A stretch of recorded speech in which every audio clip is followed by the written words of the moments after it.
Bonjour et bienvenue pour ce nouvel épisode de la série Asho. Le film d'aujourd'hui s'appelle Alita Battle Angel. Il est sorti le 13 février 2019. Je l'ai vu au cinéma en version originale et il est réalisé par Robert Rodriguez et scénarisé par James Cameron.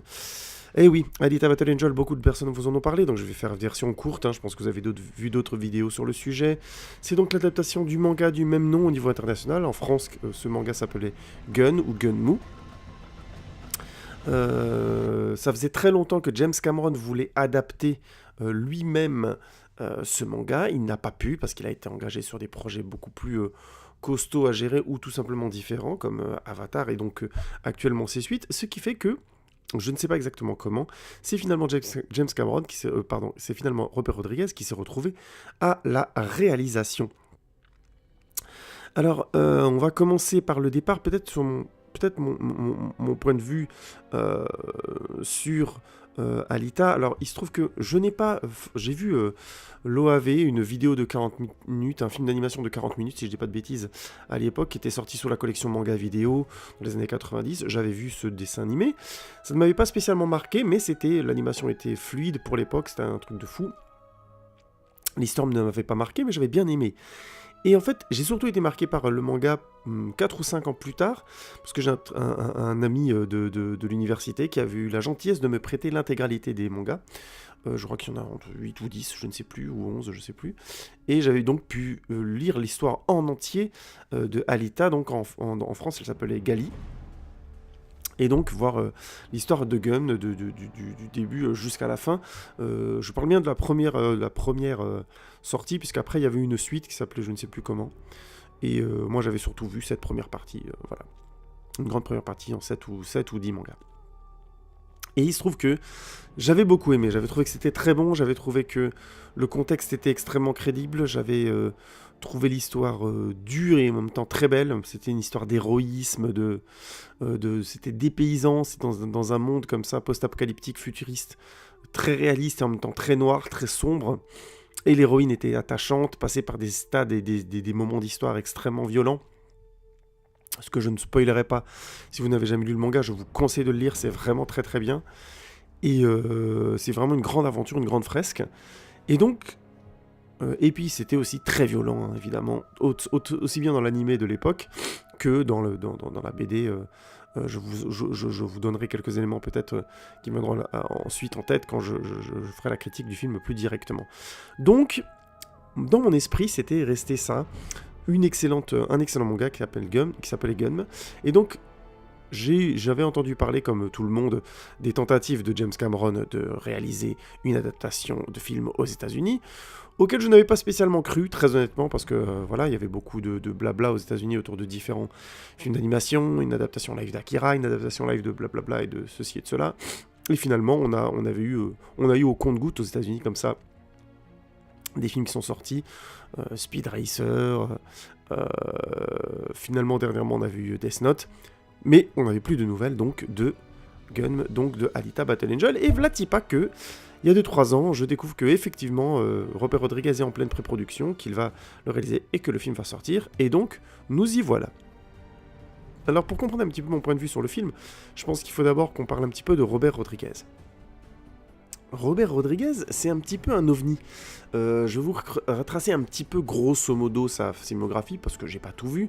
Mais c'est un mec qui se fait connaître au début des années 90 avec le film El Mariachi, un gros délire, où grosso modo un film dont toute l'intrigue est basée sur le fait d'avoir un personnage principal qui se balade avec une grande boîte à guitare dans laquelle il y a une mitraillette, quoi, tout simplement. Film extrêmement jouissif et décomplexé, qui était très original à son époque et qui avait marqué les esprits, moi aussi quand j'étais gosse d'ailleurs à l'époque. Et donc en 95, il sort une sorte de remake indirect de ça qui s'appelle Desperado, avec, Antonio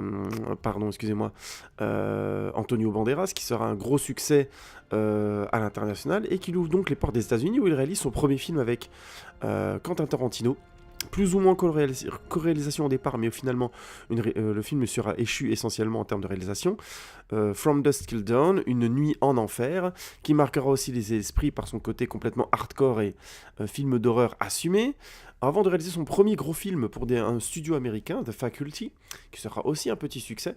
Et donc, Robert Rodriguez va ensuite avoir un chemin assez particulier, puisqu'il ne va pas réaliser tout de suite d'autres films pour un studio, je ne sais pas exactement pourquoi, et va commencer à réaliser des films un petit peu de son côté, dans son ranch, quoi, je caricature, mais il va monter plus ou moins une sorte de studio alternatif, et il va être un des frondeurs, des premiers francs-tireurs, entre guillemets, peut-être même l'unique franc-tireur à ce moment-là, à vraiment faire des films tout seul de son côté, notamment en utilisant les techniques de 3D naissantes et de la motion capture et ainsi de suite, et en produisant des films, entre guillemets, non pas limité artistiquement, mais qui avait pour objectif de viser les enfants, et qui donc par définition lui demandait une moins grande crédibilité, mais qui lui permettait de développer une technique et de faire les films un peu, on va dire, un peu de son côté. C'est comme ça que va naître la série des Spy Kids, dont il va réaliser le premier, le deuxième et le troisième opus en l'espace de 3 ans. Des films qui vont avoir un bon petit succès et qui vont lui permettre de développer des technologies de 3D notamment. Il va ensuite réaliser la suite de Desperado, Once Upon a Time in Mexico, Desperado 2, qui sera, je crois, un tout petit succès avec un rôle pour Johnny Depp complètement foufou, dans le même style, encore plus délirant. Avant d'attendre encore 2-3 ans, encore un an, avant de réaliser Sin City, qui va marquer son grand retour, on va dire, au niveau des yeux du grand public, hein, puisque jusque-là, il s'était un peu enfermé dans un carcan de films pour enfants. Et le semi-échec de Desperado 2 va l'amener donc à faire Sin City, la première adaptation de Frank Miller, où il va révolutionner un peu le style visuel en faisant un film cartoon, entre guillemets, puisqu'on aura cette patine à l'image très particulière de noir et blanc, dans laquelle est complètement fait le film, technologie qu'il va développer lui-même, et tout le tournage aura lieu, grosso modo, dans ce qu'on appelait son ranch, mais son studio de tournage. Et il va commencer vraiment à produire ses films, grosso modo tout seul, dans son ranch, vraiment de manière un peu, entre guillemets, industrielle, puisque en 2005, il sortira Sin City, mais aussi Les Aventures de Shark Boy et Lava Girl en 3D, donc encore un film en 3D et encore un film pour enfants, qui va aussi très bien marcher. Il va revenir 2 ans plus tard avec Planète Terror. Excusez-moi, je suis un peu malade, j'espère que ça s'entendra pas trop, que ça ne gênera pas trop votre écoute, hein, veuillez m'excuser. Planète Terror, donc un film dans la série Grindhouse, film qu'il avait réalisé en collaboration avec série de films Grindhouse qu'il a réalisé en collaboration avec Quentin Tarantino, donc Planète Terror, film d'invasion zombie complètement hardcore. Il va réaliser ensuite Machete en 2010, qui est aussi un dérivé de la série Grindhouse, qui a eu un grand succès. C'est un film qui était en fait à la base une fausse bande-annonce, et les gens ont tellement aimé, tellement hypé, qu'il a finalement réalisé un film autour de ça. Il va réaliser Spy Kids 4, des courts-métrages, la suite de Machete Kills, la suite de Sin City, et voilà, et donc plusieurs courts-métrages, un clip pour Demi Lovato si je dis pas de bêtises, la série dérivée de Une nuit en enfer, donc plus de 20 ans plus tard, From Dusk Till Dawn, the series, et donc en 2019 il débarque avec Alita Battle Angel, et entre-temps il y a eu plein de courts-métrages. Pourquoi je dis que Robert Rodriguez est un franc-tireur, c'est que il a fait ce que peu de réalisateurs Hollywood osent faire, c'est grosso modo créer son propre contexte de réalisation de films, donc son fameux ranch, où il a développé une technologie qui lui a permis de réaliser les films de son côté. Alors, si je dois faire une critique technique un peu de son style qu'il a développé, partant d'un style très vivant, très vivace, avec une sorte de fraîcheur comme ça, que ce soit pour El Mariachi, Desperado, c'est des films de flingues, hein, des films de porte-flingues complètement décomplexés. Ensuite, avec des films d'horreur complètement fous et aussi très décomplexés, comme Une nuit en enfer. Puis ensuite de faire des films pour enfants qui sont clairement autre chose que propose Walt Disney, hein, en faisant grosso modo du Walt Disney de son côté, avec des moyens limités, mais qui en même temps ont eu un gros succès avec les Spy Kids. Voilà, c'est un mec qui a souvent été là où on l'attendait pas. Mais qui par contre pense un peu comme une production, puisqu'il a fait une suite à Desperado, il a fait une série ensuite après avoir fait une nuit en enfer, il a fait une série Une nuit en enfer. Quand il a vu que Machete, la bande-annonce de Machete avait bien fonctionné, il a sorti le film Machete. Une fois que Sin City a marché, bien, il a fait Sin City 2. Si on regarde sa filmographie, il y a un petit côté comme ça, production, qui sait faire les suites que le public attend. Et c'est comme ça qu'il s'est forgé une filmographie finalement assez étrange, assez particulière, avec toujours ce principe de production assez impressionnant d'avoir sous la main son propre ranch, son propre lieu de tournage qui lui appartient. Donc voilà, Robert Rodriguez, c'est un réalisateur pour qui j'ai de l'admiration parce que il a jamais vraiment été là où on l'attendait, mais c'est pas un calcul, c'est simplement un type qui a fait les films qu'il voulait faire comme il voulait les faire. Il s'est par exemple retiré 2 fois de la liste du DGA, c'est l'association des directeurs, des réalisateurs américaine, si je dis pas de bêtises. Normalement, quand on est réalisateur aux États-Unis, on est couvert par cette sorte d'association. Et lui, il s'en est barré 2 fois, ce qui est un choix très fort. Parce qu'à chaque fois, il était en grosso modo contre les limitations que lui imposait ce label, entre guillemets, le dérangeait. C'est notamment quand il a voulu nommer Frank Miller comme co-réalisateur de Sin City 2. Entre autres. Mais quant à Tarantino, par exemple, aussi a quitté la DJ plusieurs fois, si je ne dis pas de bêtises. Je suis pas sûr, mais je crois qu'il l'a quitté plusieurs fois. Donc ça pour dire, c'est pas un franc-tireur pour faire le malin, c'est un franc-tireur parce qu'il essaie vraiment de faire les films qu'il a envie. Et il a toujours essayé d'avoir une certaine liberté par rapport au studio, ce qui fait que très très tôt, il a eu conscience qu'il avait besoin de créer, grosso modo, sa boîte de production, ses studios. C'est un franc-tireur aussi parce que, par exemple, pour faire son premier film, El Mariachi, j'aime les gens comme ça qui ont cette... la niaque de faire des films au point que ça les rende malades. Je caricature, mais pour avoir les $7 000 qui lui ont permis de démarrer la production de El Mariachi, il s'est prêté, il a été sujet de test pour des médicaments, si je dis pas de bêtises. Donc voilà, le gars on peut dire qu'il a mis de son sang dans les sous de départ pour produire son premier film vraiment connu, El Mariachi. Enfin bref, voilà, c'est une histoire parmi d'autres, hein. Il y en a plein des histoires autour de Robert Rodriguez qui sont assez dingues. Quand il tourne Sin City, si je dis pas de bêtises, son studio, la grange où il taffe est toute petite. Et quand on voit le film, c'est impressionnant parce qu'il a réussi à donner de l'ampleur à certains plans. Et ça, c'est vraiment balèze. Et vraiment, en réalisant des adaptations qui étaient réputées pour être infaisables. Hein. Sin City, c'était pensé pour être infaisable pendant longtemps. Et il a sorti un film à la tenue visuelle, nonobstant tout à fait balèze, quoi. Donc voilà, c'est un mec pour qui j'ai de l'admiration sur plein de points. Et je trouve que c'est un sacré cinéaste dans certains de ses films. Je trouve Planète Terreur particulièrement bon. C'est un film qui a plein d'impact, qui dans tout son délire et toutes ses blagues est très réussi. Arrive à mettre des vraies tensions, un côté comme ça complètement libre dans sa narration aussi, qui fait beaucoup de bien. Hein, je veux dire, si vous voulez voir un film qui n'a pas une narration aristotélicienne, hein, le côté héros, machin, blablabla, introduction, développement, situation de départ, déséquilibre et rééquilibre, vous voyez ce que je veux dire, et happy end, là vous oubliez, c'est beaucoup plus complexe que ça, et c'est ça qui est balèze. Il a vraiment cette capacité à créer des histoires quand il le veut, quand il se casse un peu la tête, à faire des histoires complètement folles.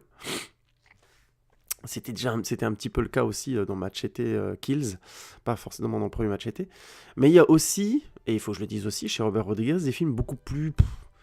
des films bof, tout simplement, des films mous. Je donne l'exemple de Sin City avant. Sin City, c'est un film en plusieurs petites histoires, et honnêtement, il y a des histoires qui sont meilleures que d'autres. Et puis, le fait de tourner dans une grange, comme je disais, il a réussi à donner de l'ampleur à certains plans, mais pas à tous.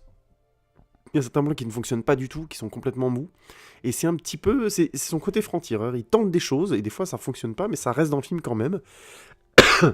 C'est pour ça que c'est un réalisateur dont je me méfie aussi, parce que autant j'ai beaucoup aimé Planète Terreur, autant j'ai trouvé Machete plutôt moyen.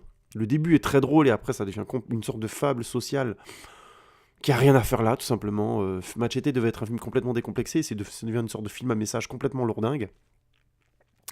Heureusement, il a corrigé le tir avec Machete Kills, qui a beaucoup plus admis sa nature, c'est-à-dire le fait d'être un gros délire, what the fuck, complètement, entre guillemets, misogyne, et au final, on s'en foutait complètement.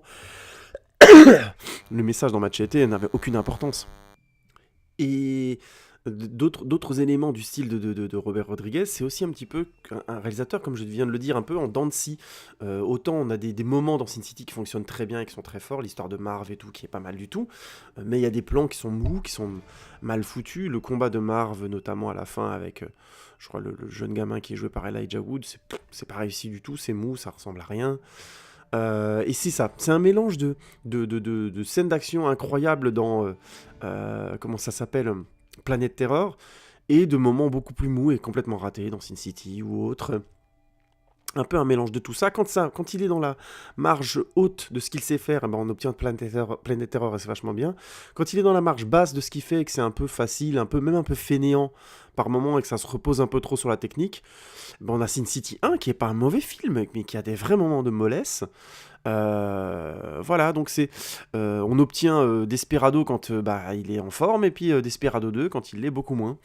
Donc voilà, c'est un mec qui est un peu en dents de scie, et puis de temps à autre, c'est quand même, comme je dis, il a un petit à côté arriviste. Ça marchait bien les films de les Spy Kids, ça marche, et ben je vais vous en vendre 26.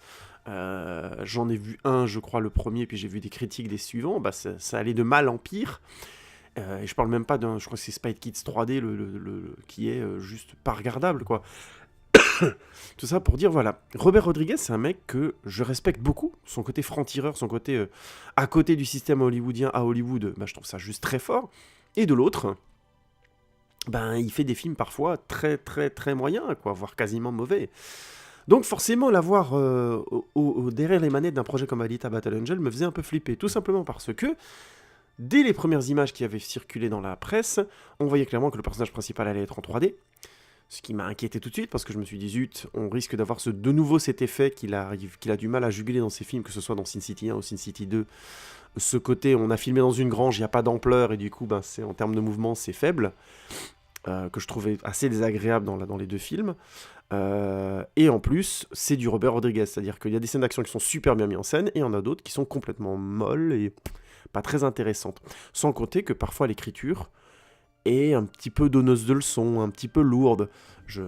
Machete, c'était vraiment lourd, hein. Le film était super drôle au début, puis d'un seul coup, il devient une sorte de fable politique complètement déplacée. Ce film n'avait pas à avoir de message, c'est ça qui était triste. Et le problème, c'est qu'une fois qu'il en a eu un, il s'est alourdi tellement que le film était encore plus ridicule. Si vous n'avez jamais vu Machete, regardez Machete pour vous rendre compte à quel point le potentiel est raté, et ensuite regardez Machete tue pour vous rendre compte que c'est ça, Machete. C'était pas Machete 1, c'était une mauvaise préquelle. Et Machete Kill, c'est Machete. Un délire décomplexé, point barre. Qu'on va voir pour s'amuser. Bref, je ferme ma parenthèse. Donc, réalisateur forcément qui me laisse toujours un petit peu un doute, une petite inquiétude. Je sais jamais trop ce que je veux voir, sachant que je vais quand même voir ces films parce que je pense qu'il est capable de faire du bon taf et que son côté franc-tireur fait plaisir à Hollywood. Il se trouve que cette fois-ci, il était donc accompagné au scénario par James Cameron. Je ne présente plus James Cameron, Avatar, Terminator. Enfin voilà, vous connaissez James Cameron, j'imagine. Immense réalisateur. De gros blockbusters qui sont des énormes paris et qui ont été des succès absolument énormissimes. Hein. De Titanic en passant par Abyss en allant voir Avatar. Ce type était là dans les premiers films hollywoodiens à très gros budget qui ont utilisé de la 3D, c'était lui. Donc voilà, de la 3D, je veux dire, de l'image numérisée, c'était lui. Bref, ce type est un grand développeur de technologie de cinéma à Hollywood et dans le monde entier, mais aussi un extraordinaire raconteur quand il réalise et qu'il monte ses films. Parce que ces scénarios... je vous renvoie à ma vidéo de critique d'Avatar et vous comprendrez un petit peu mon point de vue sur les scénars de James Cameron. Je vais être clair et net et cache-pistache. Même si j'aime beaucoup Abyss, je pense que il a plus pondu un scénario que je trouve réellement intéressant et original et bien géré dans ce qu'il raconte, pour moi, hein, depuis Terminator 1. Excusez-moi. Et je confirme ce que je vous dis, j'aime beaucoup Terminator 2. Je trouve que c'est un beau scénar. Mais je le trouve pas aussi fort et original que a pu l'être Terminator 1. Et depuis, ce qu'il a fait, le scénario de Titanic, il faudrait un jour que je fasse une critique dessus, parce que je le balance souvent comme ça, à gauche, à droite, sans trop m'en expliquer, mais je sais que beaucoup de gens voient dans Titanic, par exemple, une métaphore d'un monde qui va s'écrouler avec le krach boursier, le film le dit clairement à la fin, avec tous ces gens qui vont se prendre un iceberg et qui le font de manière complètement stupide, donc une métaphore de notre époque et tout ça, blablabla. Je comprends qu'on puisse lire le film comme ça, mais je trouve que le film n'est pas équilibré du tout pour qu'on le sauve comme ça.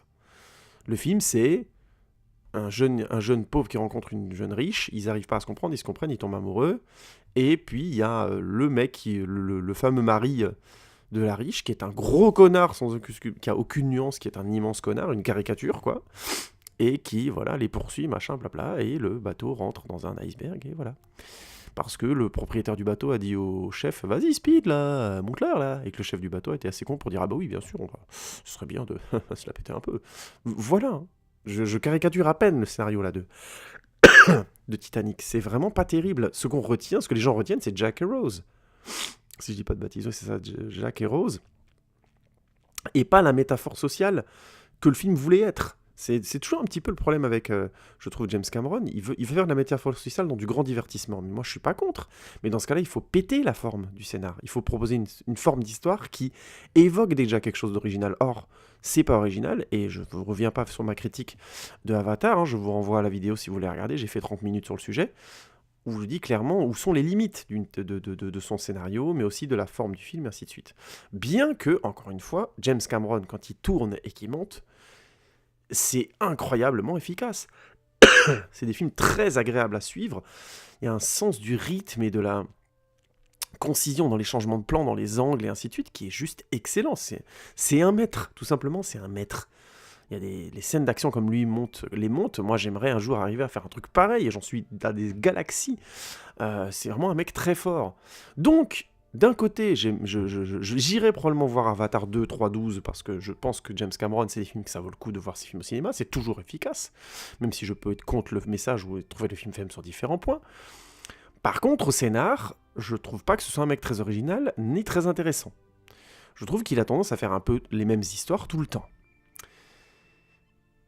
Et le fait qu'il mette beaucoup de temps à monter ses projets, je trouve que c'est souvent, depuis maintenant à peu près 20 ans, hein, depuis Titanic, des grandes usines à gaz autour d'abord de développement technologique, qui sont gérées par de bonnes histoires, et donc du coup c'est des réussites commerciales, et à juste titre, hein, c'est des putains de films à regarder, hein, Titanic, Avatar, Abyss, c'est des grands films quoi.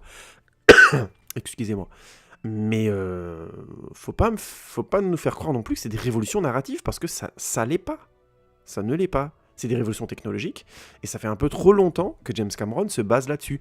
Il se trouve que c'est un excellent raconteur de cinéma, donc ça passe. Mais il faut pas non plus me faire dire que ce type, au niveau scénar, est original. Ce n'est pas vrai.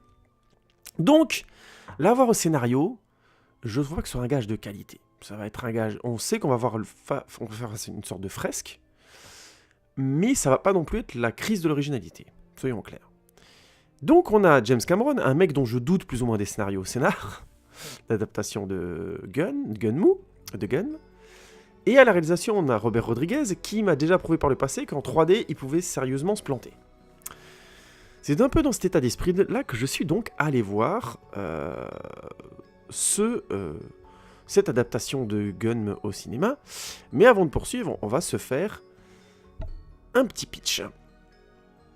Dans un futur très lointain, la Terre est dévastée et il ne reste plus qu'une grande ville des charges, surplombée par un grand nuage mécanique nommé Zalem, la ville des élus, la ville des riches.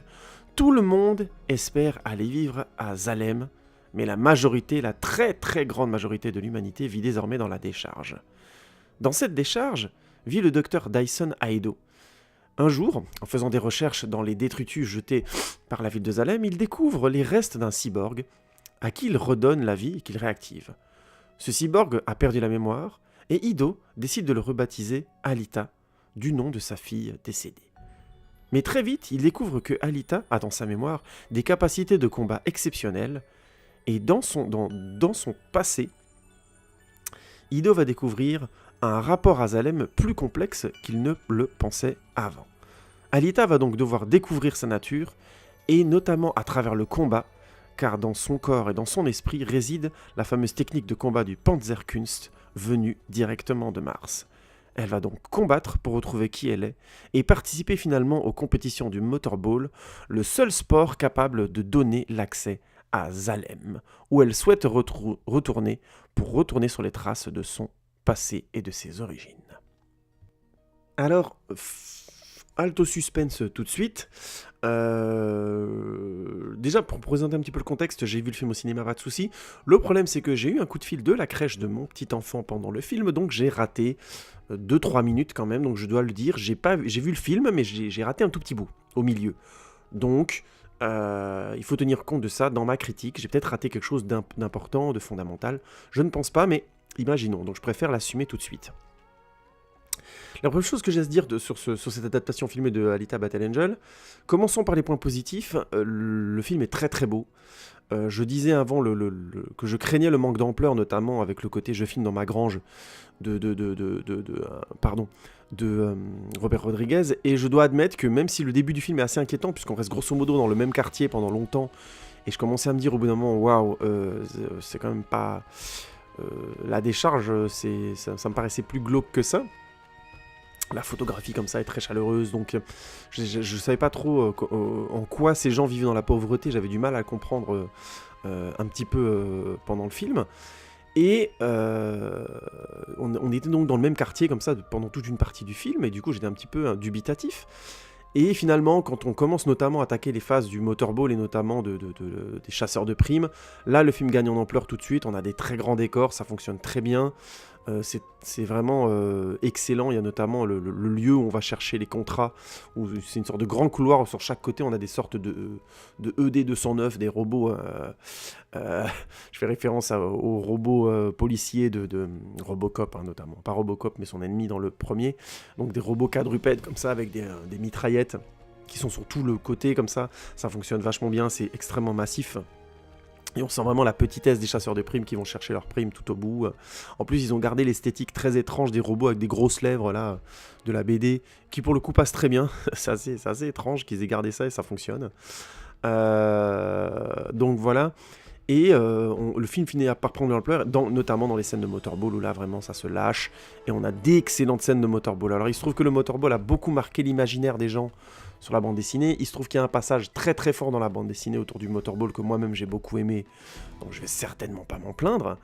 Mais l'histoire globale, ce qui se passe notamment après le motorball dans la BD, je ne veux pas spoiler, je vous laisse découvrir, enlevait pour moi, à mon sens, beaucoup d'importance à la phase du motorball, et finalement je trouve que ça avait...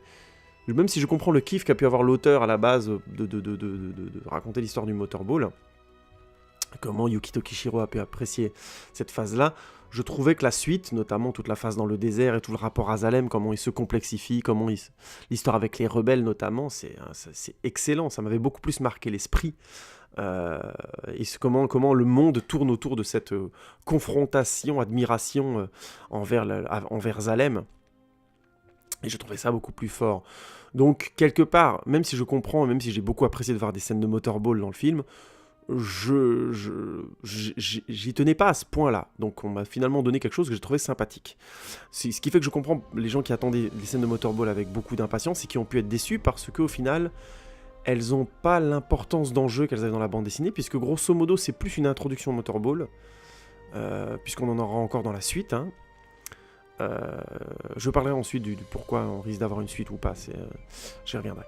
Parce que c'est assez particulier, il y a pas mal de youtubeurs et pas mal d'influenceurs qui ont dit que voilà, il n'y aurait jamais de suite, que ça allait être un four et que c'était une erreur de penser ce film en plusieurs parties parce que le public américain avait tendance à rejeter les adaptations de manga, ce qui quelque part est vrai, mais je vais revenir là-dessus après.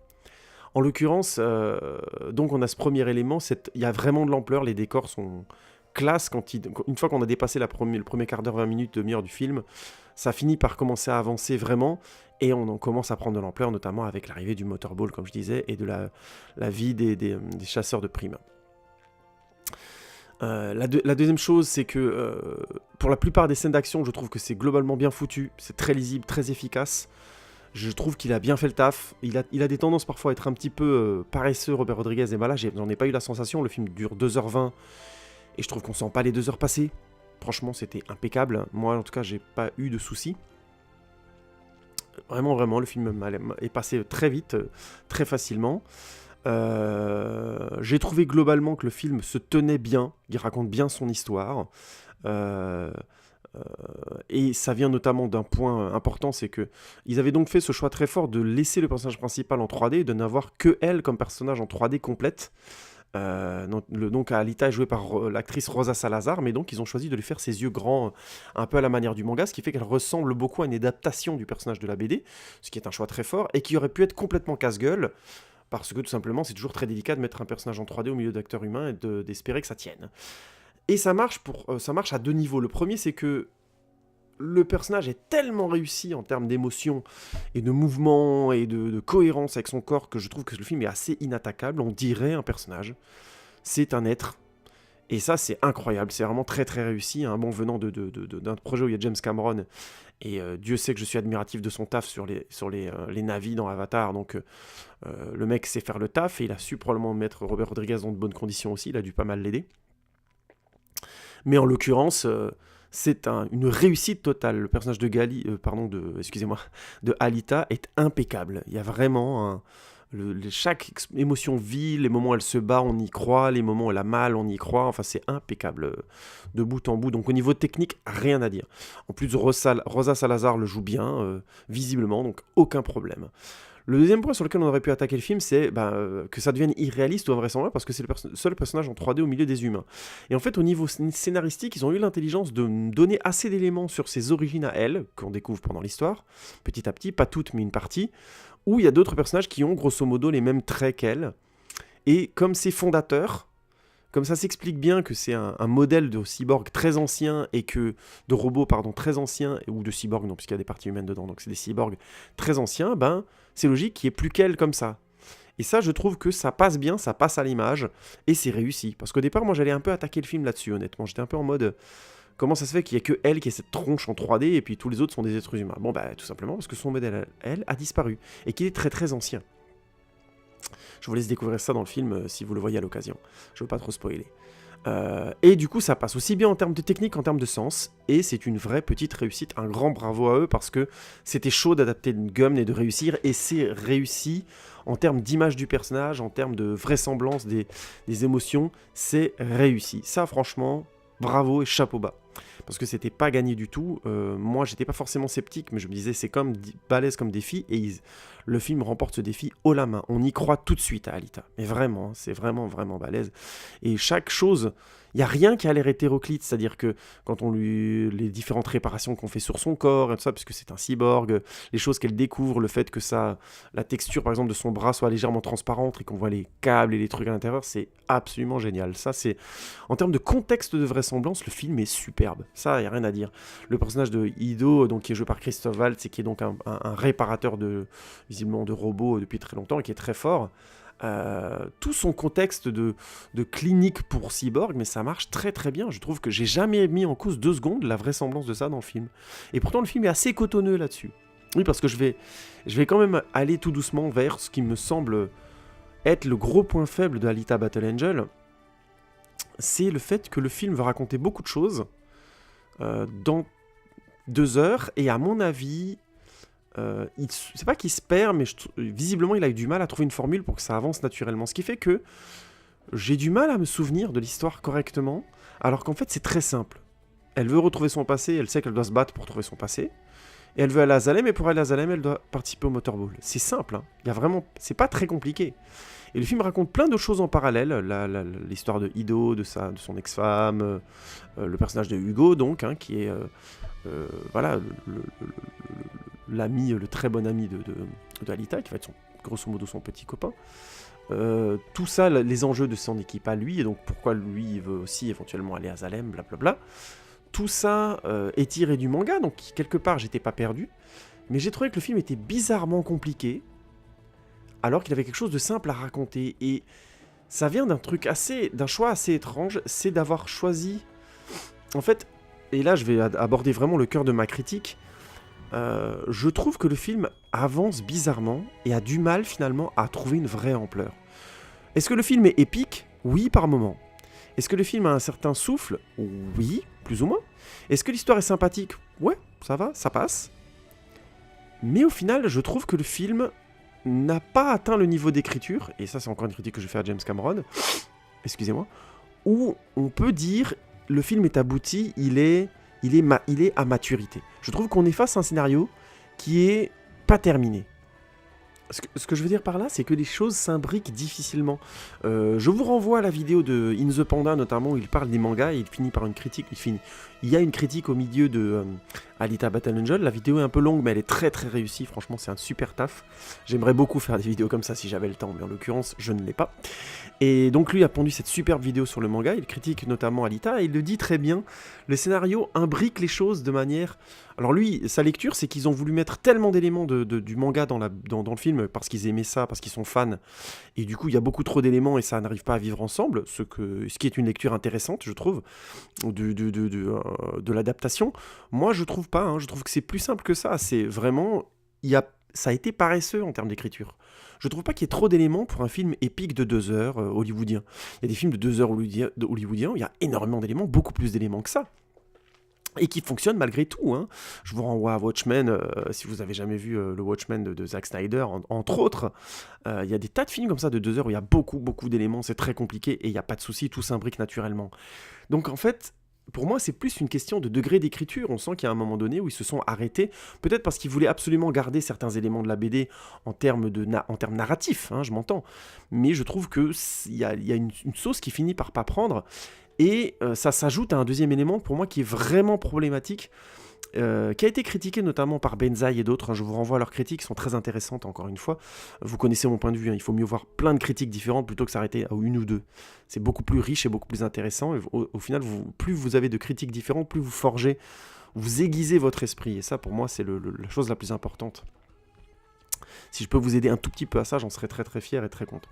Bref, je vais vous laisser tranquille avec mon sacerdoce. Tout ça pour dire, l'autre élément très fort, et qui là par contre vient de ma perception de la bande dessinée, je dois l'admettre, c'est que dans la BD Gun, Zalem est une ombre, une sorte de fantasme qu'on ne découvre vraiment, je crois, que dans les 2 derniers mangas, ou peut-être le dernier.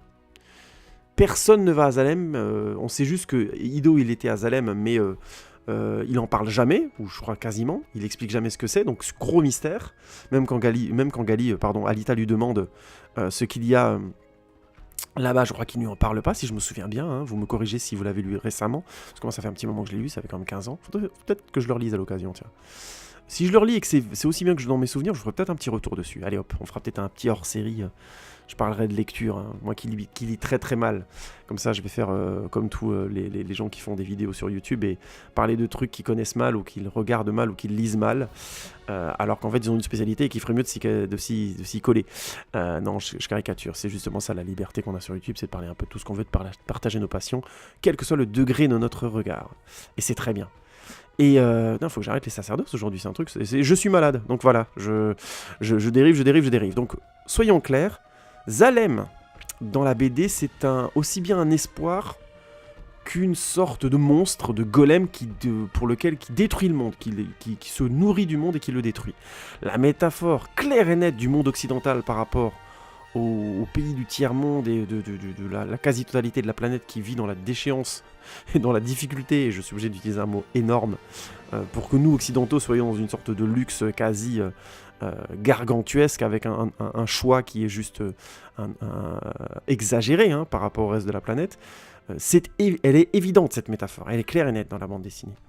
Et c'est très fort, puisque Gali va être grosso modo dans la boue, dans la merde pendant toute l'histoire, et va finalement monter à Zalem pour en quelque sorte changer ça, mais je veux pas trop spoiler. Mais grosso modo, Zalem, on ne voit pas Zalem. Zalem est une sorte d'ombre, une sorte...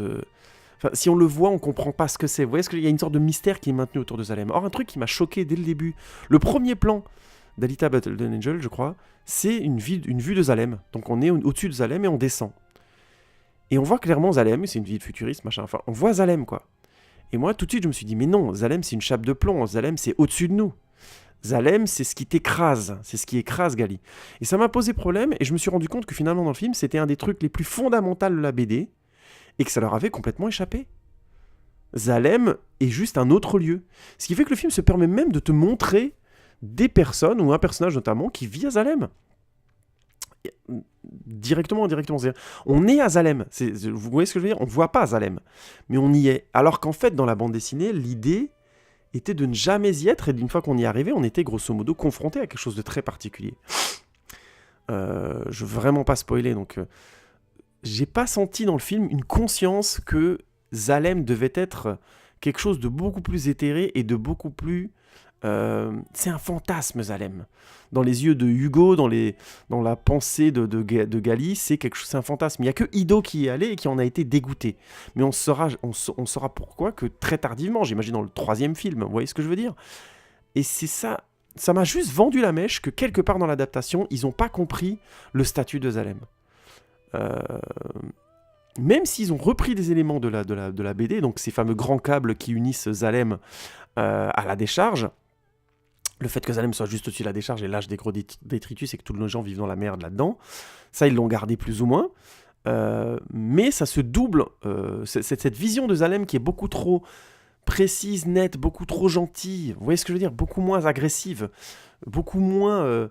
oui, c'est moins un temple, c'est moins un fantasme, c'est moins une menace que dans la BD. Ça, c'est problématique parce que toute la force et la tension de la BD Gun était basée sur le fait que Zalem soit ce golem, ce truc inaccessible, que d'un côté, il y a des personnages qui ont envie de le rejoindre, d'autres qui ont envie de le détruire. Vous voyez ce que je veux dire? C'est que des rapports extrêmement aigus que les gens ont avec Zalem.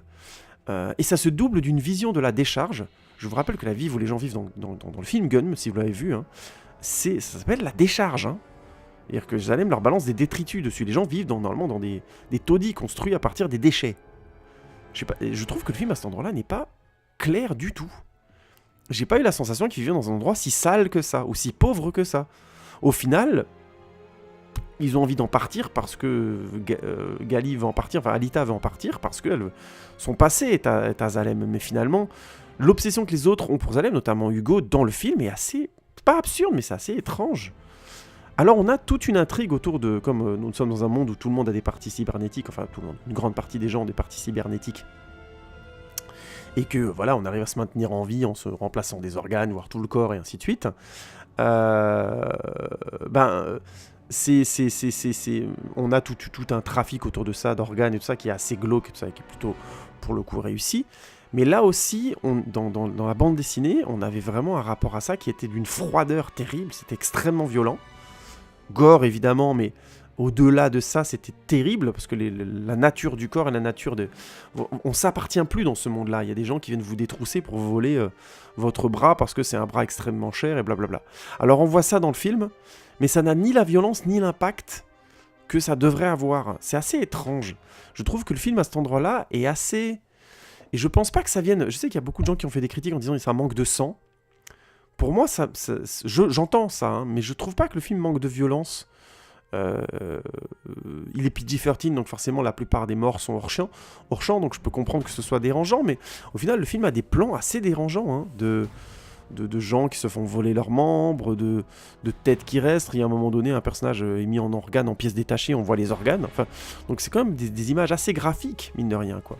Donc, tout ça pour dire, je trouve pas que le film soit pas violent d'une certaine manière, mais je pense qu'il y a une différence entre quelque chose de violent et quelque chose d'oppressif. Et il se trouve qu'effectivement la BD était assez oppressante, et la sensation que les personnages vivaient dans une grande pauvreté, dans un endroit où ils mangeaient vraiment de la merde, était beaucoup plus présente que dans ce film qui a finalement, je pense volontairement modéré ça sous des problèmes de production, vraiment cette idée qu'il fallait que ce soit PG-13 et que les gens l'acceptent, et je pense que c'est une erreur, parce que du coup ils ont enlevé une grosse partie du côté épique de l'histoire.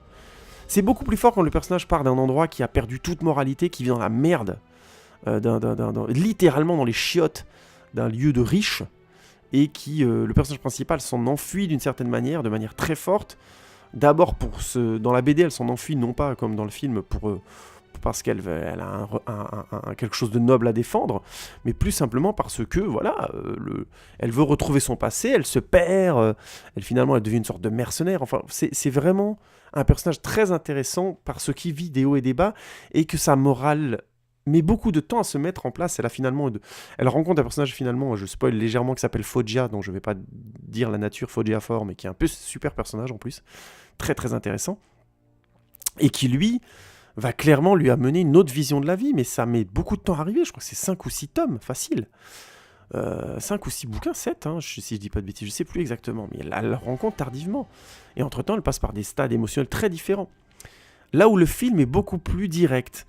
Oui, donc ma critique, quelque part, de Alita Battle Angel, elle est essentiellement liée à son adaptation et à son scénario. Le scénario est un peu touffu pour ce qu'il a raconté. Il simplifie pas mal de choses, donc il y a un petit côté je vais défendre les faibles et tout ça, qui n'était pas dans le manga à la base, il me semble, donc je sais pas trop ce que ça fout là, je sais pas trop quoi en penser. Et en plus, le côté oppressif de Zalem a été beaucoup modéré, et la décharge ressemble moins à une décharge. Donc du coup, tout cet aigu a été aplati, ce qui fait qu'on obtient au final un film tout à fait sympathique, avec des vraies belles scènes d'action. Les scènes de motorball sont super kiffantes, il n'y a vraiment pas de problème. La scène du motorball, notamment la grande poursuite où elle est poursuivie par 4 personnes, là, qui la visent elle directement, vous verrez. Mais c'est super kiffant, c'est bourré de plans extra. Après, ça dérive de nouveau et ça va vers autre chose, mais ça, à la limite, je peux l'admettre.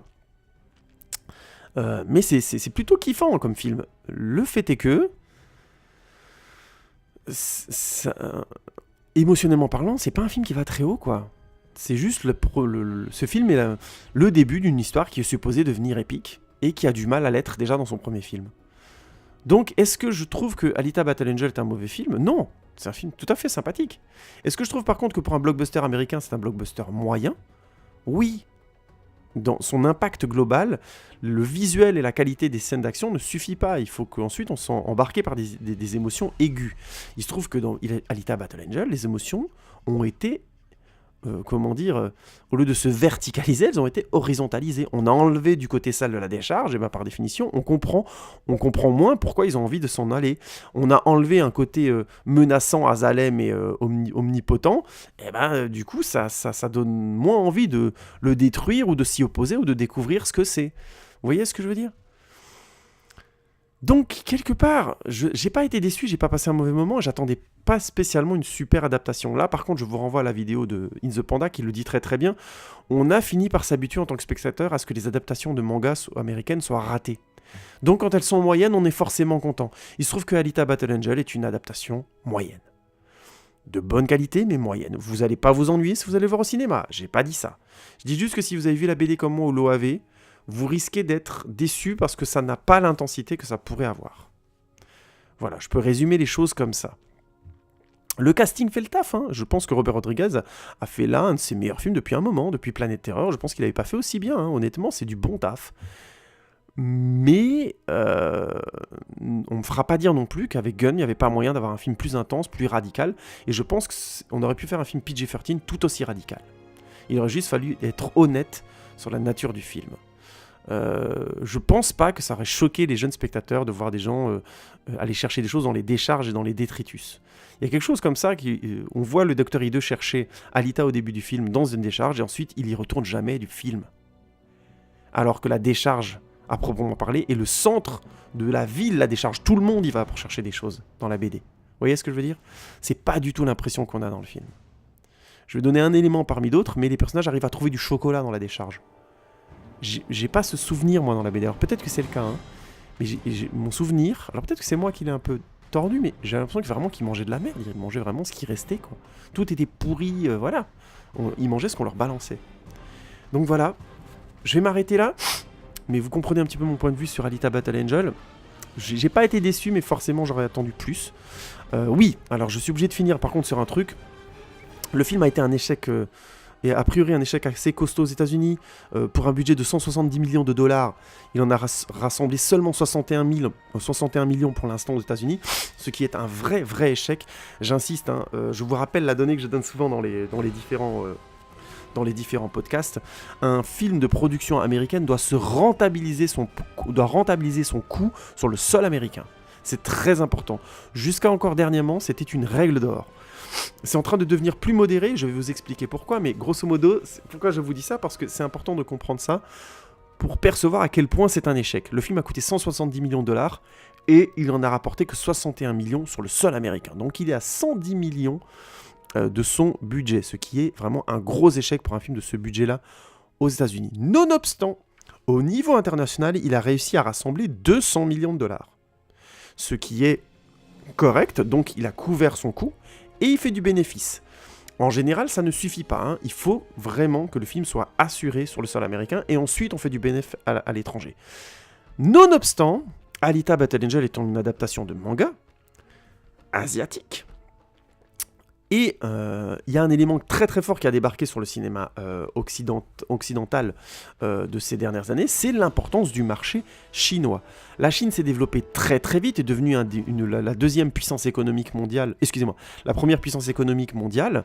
Les Américains sont juste devant parce qu'ils ont la première puissance militaire, donc c'est la première puissance mondiale, et ils sont juste derrière au niveau économique, mais la première puissance économique est la Chine. Et il se trouve qu'au niveau culturel et au niveau des cinémas, le développement économique en accéléré a été monstrueux en l'espace de 10 ans, tout ça construit autour des Jeux de Pékin notamment. Je vous renvoie à aller faire des recherches là-dessus, vous allez voir, c'est complètement fou ce qui s'est passé. Il y a des villes qui ont été construites autour de hameaux en l'espace de même pas 3 ans et qui sont devenues quasiment des mégalopoles. Donc les gens vont beaucoup au cinéma en Chine et il y a un public énorme à gérer là-bas. J'ai déjà parlé dans plusieurs podcasts, le fait qu'Hollywood essaye d'introduire de plus en plus fortement des personnages et des acteurs asiatiques dans leurs films pour aller démarcher le cinéma chinois, et ils essaient de trouver la bonne formule. Est-ce qu'il faut des acteurs, est-ce qu'il faut des réalisateurs, et nanani nanana. Je vous renvoie à ma critique de Aquaman, où je pense sincèrement que le fait d'avoir James Wan, un réalisateur avec un nom à consonance chinois en Chine, a beaucoup aidé le film. J'en suis convaincu. Au-delà du film, qu'il y ait des Chinois dans le film ou pas, j'insiste. Hein. Le film a cartonné d'ailleurs en Chine. Hein. Je l'avais dit dans mon podcast, mais il a dépassé le milliard au box-office, et notamment grâce au marché chinois. Donc tout ça pour dire, si le film cartonne en Chine, et a priori ce serait le cas, je n'ai pas encore les chiffres, mais les dernières infos que j'ai eues, c'est qu'il était en train de cartonner. S'il cartonne sur le sol chinois, il est tout à fait possible qu'il explose son budget, qu'il arrive au milliard, je dis n'importe quoi, et que du coup, on se retrouve avec une suite programmée dans la foulée. Voire même peut-être adapté au public chinois. Et ça me permet de revenir sur le style visuel du personnage d'Alita. Je pense que ce qui a fait que la production a pu accélérer et exister, et que le film a pu se faire là, c'est que Robert Rodriguez et James Cameron ont eu l'intelligence de dire on va adapter un personnage en 3D qui a les traits du personnage de la BD. C'est-à-dire, de 1, il va ressembler à la BD, donc on va pas brusquer les fans et tout ça, donc on va reconnaître le personnage, ce qui est cool. Mais surtout de 2, le personnage va avoir des traits asiatiques. Et pour chercher le marché chinois, ça c'est cool. Donc vous comprenez un petit peu ma modération. J'ai vu beaucoup de gens tomber sur le film en disant il sort au mauvais moment, en plein mois de février, ça va être un échec commercial conséquent, il n'y aura jamais la suite parce que les productions américaines ne croient pas au film de manga, en plus le film sort dans de mauvaises conditions, blablabla. Et quelque part, j'étais d'accord, parce que je pensais déjà que le film allait être un échec sur le sol américain, et c'est le cas. Nonobstant, le marché chinois a vraiment changé la donne. Je pense que bientôt, certains films américains seront pensés pour le marché chinois, et c'est leur succès sur le territoire chinois qui déterminera s'il y aura des suites ou pas. Alita Battle Angel, de mon avis, fait partie de ces dossiers-là. S'il cartonne vraiment en Chine, et qu'il ramène 200 millions rien que sur le sol chinois, moi, je vous le dis, je pense sincèrement, il y aura une suite, hein. Ils vont les faire. Est-ce qu'elles coûteront 70 millions chaque film? J'en sais rien. Mais il y aura les suites. Ça, j'en suis quasi convaincu. Il faut attendre un petit peu, c'est encore trop tôt. Pour l'instant, le film a fait 200 millions au niveau mondial, ce qui n'est pas suffisant à mon avis pour donner envie aux productions de se lancer dans une suite, mais bon. On ne sait jamais, hein, parce que le film a été rentabilisé, donc on ne sait jamais. Mais il n'y a pas eu, à mon avis, assez de bénéfices, là. Je pense qu'il faut qu'on attende encore un petit peu, et d'ici la fin du mois de mars, là on est en mars, on est fin février 2019, je pense que fin mars 2019, on aura une idée plus précise, et à partir de là, on pourra se faire une idée si la suite de Alita Battle Angel va avoir lieu, parce que tout simplement, la fin du film est un gros teaser pour dire qu'il y aura une suite. Donc pour ceux qui ont aimé le film, je vous souhaite qu'il y en ait une suite. Mais je voulais finir un petit peu sur cette donnée technique pour modérer les choses. Ne croyez pas que les productions américaines maintenant se basent encore sur le sol américain à 100%. Non, le marché chinois a changé la donne, et les chiffres d'un film sur le marché chinois orientent beaucoup la suite. Il y a clairement une suite qui est prévue de Aquaman, et il va carrément y avoir un spin-off sur le fameux moment du film qui s'appelle La Tranchée, parce que le film a cartonné en Chine, et ce film va probablement avoir comme personnage principal un personnage asiatique. Vous comprenez l'idée et l'importance de ce marché? Bref, je voulais quand même finir cette petite parenthèse parce que ça en dit long sur l'avenir de ce film. Voilà. Je vais donc reconclure par ce que je disais avant. Alita Battle Angel, c'est sympa, c'est un film tout à fait sympathique, mais ça n'atteint pas l'intensité qu'avait le manga, et ça aurait pu, c'est vraiment dommage. Je pense que c'est notamment dû à des mollesses dans l'adaptation, dans un ramollissement de certains éléments de la BD, et je ne pense pas forcément à la violence, je parle plutôt de l'ambiance globale. Et en parallèle de ça, des choix de décors notamment qui amoindrissent un petit peu l'urgence de leur situation, et ça tue un petit peu l'histoire dans l'œuf, je trouve. Mais ça reste un film sympathique, je ne vous déconseille pas d'aller le voir. N'attendez pas cependant une adaptation aussi forte, je trouve, que la bande dessinée. Si comme moi, vous avez lu la bande dessinée. Voilà, je vous remercie beaucoup pour votre écoute. Je suis un petit peu malade, j'espère que ça vous a pas trop dérangé pendant l'écoute. Je me suis un petit peu mouché à gauche à droite, désolé. Merci beaucoup pour votre écoute. Tweetez, Instagrammez, likez, dislikez, partagez pas, mais surtout, donnez-moi votre avis. Encore une fois, c'est vos commentaires qui m'intéressent le plus, qui me font beaucoup progresser. Merci encore beaucoup à votre écoute, les amis, ça fait vraiment plaisir. Et à tout bientôt pour un nouvel épisode de HO. Ciao, ciao!